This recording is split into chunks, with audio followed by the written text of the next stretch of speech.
Hello दोस्तों, math की दुनिया में आपका स्वागत है। आज हम लोग पढ़ेंगे थेल्स प्रमेय का विलोम और इसका स्टेटमेंट है यानी कथन कि जब कोई रेखा किसी त्रिभुज की दो भुजाओं को समान अनुपात में विभाजित करती है तो यह रेखा तीसरी भुजा के समांतर होती है। हमने थेल्स प्रमेय में क्या पढ़ा था कि अगर समांतर है तो समान अनुपात में काटेगी। इस बार है कि अगर समान अनुपात में काट रही है तो समांतर होगी। उसी का जस्ट उल्टा जैसे देख लीजिए, ये हम बनाते हैं एक त्रिभुज ABC और इसमें हमको क्या दिया गया है कि ये DE इस तरीके से काट रही है AB और AC को कि इसका अनुपात बराबर है। बस ये दिया गया है तो हम लोग लिखेंगे दिया है को इंग्लिश में कहते हैं गिवन। हमें दिया है AD/DB = AE/EC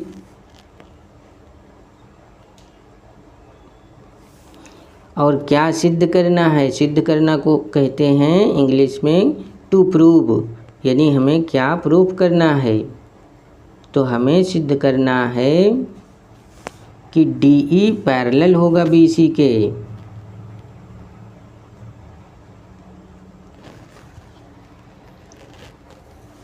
उसके बाद अब इसको हम सिद्ध करने के लिए किसी रचना की मदद लेंगे। अब इसमें सिर्फ एक रचना छोटी सी करनी है। रचना को इंग्लिश में कहते हैं कंस्ट्रक्शन। यहाँ पे बच्चे इंग्लिश मीडियम वाले कंस्ट्रक्शन लिखेंगे। हम कंस्ट्रक्शन करेंगे कि मान लीजिए कि ये DE समांतर नहीं है, क्योंकि यही तो प्रूव करना है कि DE समांतर है। तो जब हमें ये प्रूफ करना है कि समांतर है तो अभी हम मान के चलते हैं कि ये समांतर नहीं है और बाद में इस बात को प्रूफ कर देंगे कि हमने जो माना था वो गलत है, ये समांतर ही रहेगा।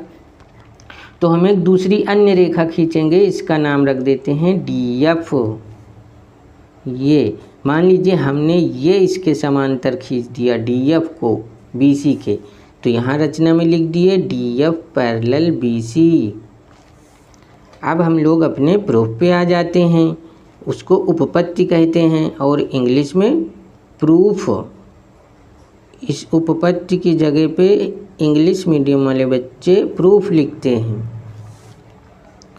अब देखिए हम क्या करेंगे कि थेल्स प्रमेय द्वारा, यानी जो हमें थेल्स ने बताया था उन्हीं की मदद ले लेते हैं और उनके विलोम को प्रूफ कर देते हैं। थेल्स प्रमेय द्वारा हम ये कह सकते हैं कि यदि ट्रायंगल ABC में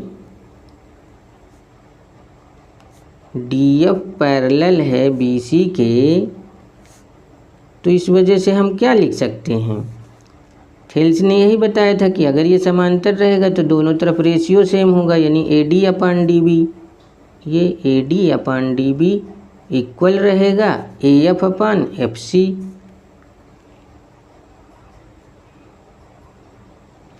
ये हो गया, परंतु हमें दिया गया है पहले से ही। अब देखिए हम अपने क्वेश्चन में देखते हैं हमें क्या दिया गया था।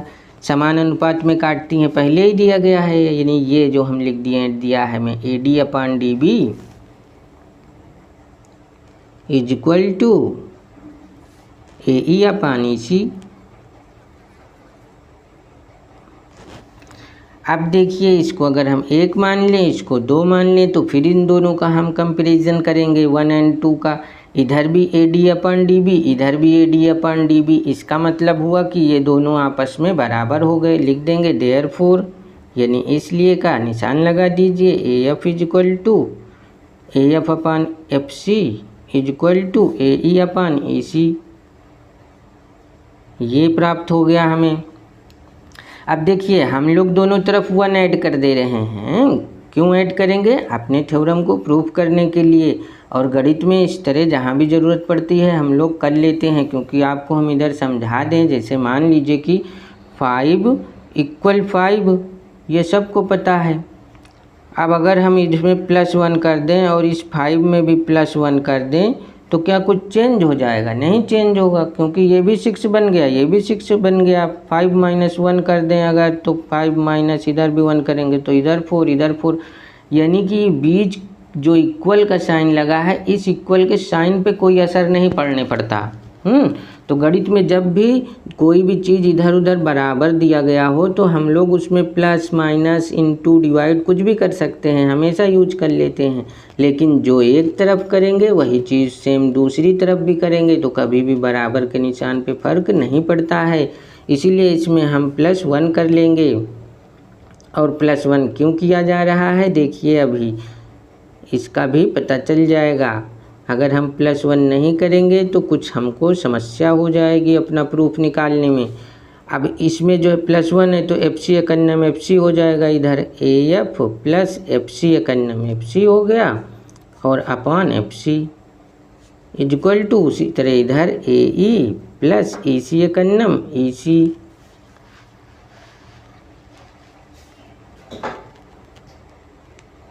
ये AE और ये EC एकन्नम EC अपान EC। अब जैसे जिनको कम समझ में आ रहा हो 1 को 1 अपान कर लेंगे, फिर जिनको आता है इस तरीके से फ्रैक्शन का एडिशन, इसका क्रॉस मल्टीप्लिकेशन, AF एकन्नम AF और ये FC एकन्नम FC अपान नीचे का गुणा FC एकन्नम FC। उसी तरह ये है AE एकन्नम AE है, EC एकन्नम EC है अपान EC एकन्नम EC है। मतलब सिंपल है, कुछ नहीं है। अब वो तो फिर किसी क्लास में, छोटे क्लासों की चीज़ है।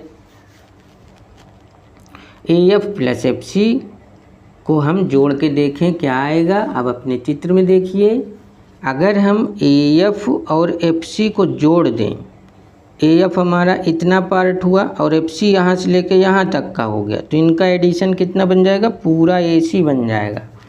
तो यहाँ लिख देंगे AC अपॉन ये FC ऐसे ही लिख देंगे हर वाला AE प्लस EC।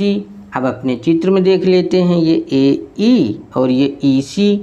अब अगर AE यहाँ तक और यहाँ तक पूरा जोड़ दें तो ये भी AC बन जाएगा। इसीलिए हम लोग 1 ऐड किए थे कि दोनों तरफ जुड़ के AC सेम हो जाए।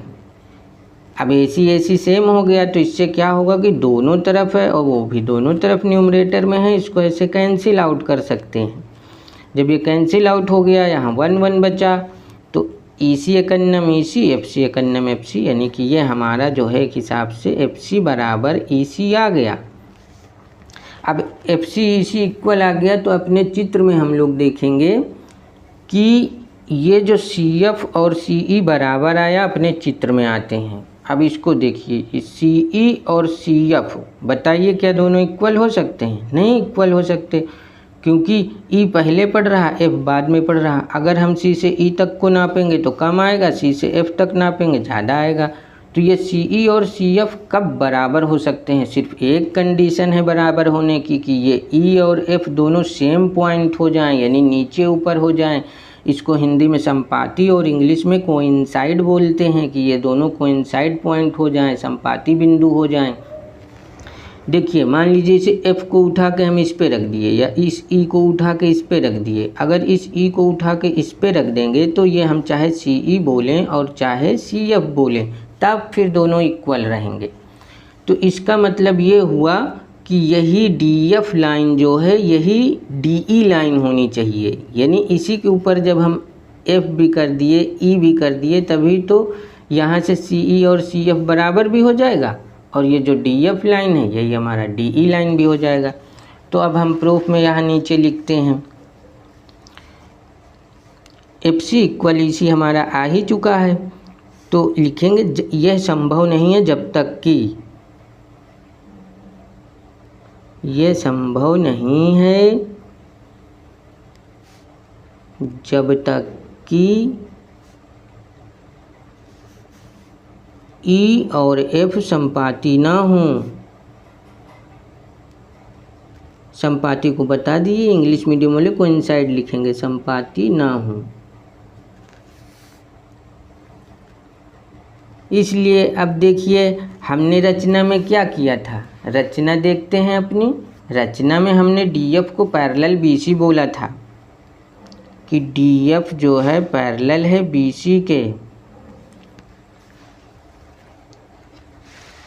अगर DF पैरेलल BC हो गया तो हम तो बता चुके कि ई और एफ दोनों संपाती हैं। संपातिक मतलब सेम पॉइंट नीचे ऊपर हैं। तो अगर D F parallel B C है तो एफ की जगह पे ही ई को होना पड़ेगा, इसलिए हमारा D E parallel B C. इति सिद्धम हेंस प्रूव्ड।